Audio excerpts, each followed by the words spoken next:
So there have been cases where the system has worked.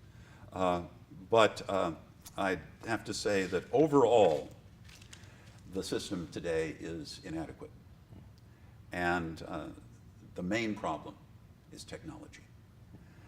The NSA disclosures have shown just how hard it is to do proper oversight, whether from a court, whether from a congressional committee, even from within the executive branch.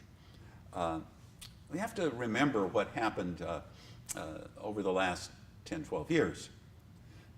In the early years after 9/11, the Bush administration was proceeding unilaterally with its NSA programs.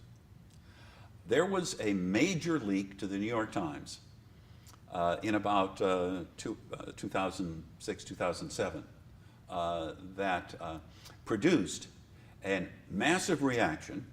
Attorney General on the carpet, Congress changing the Foreign Intelligence Surveillance Act.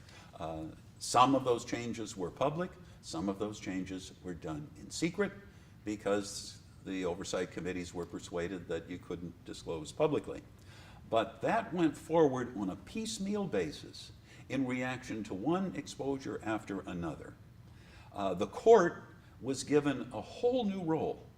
The FISA court, which was established to make case-by-case decisions on whether the facts with respect to a particular target met the standard established by the statute, which was based on essentially Fourth Amendment values.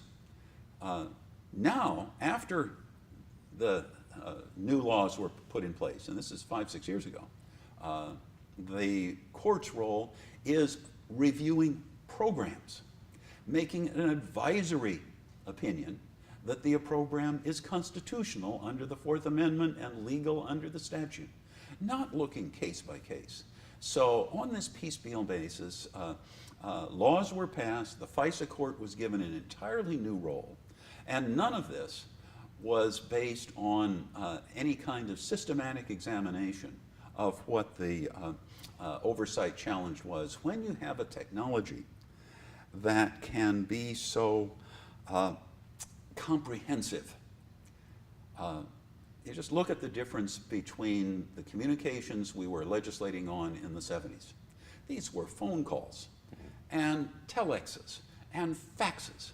These were point-to-point communications. Nobody ever heard of a website, let alone being able to have vast distribution for your email. No one had the idea that you would be relying on mobile phones that would go everywhere and would give you a computer in your pocket that would have all the data.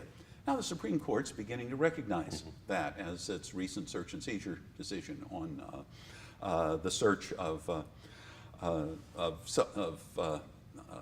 phones incidental to an arrest. But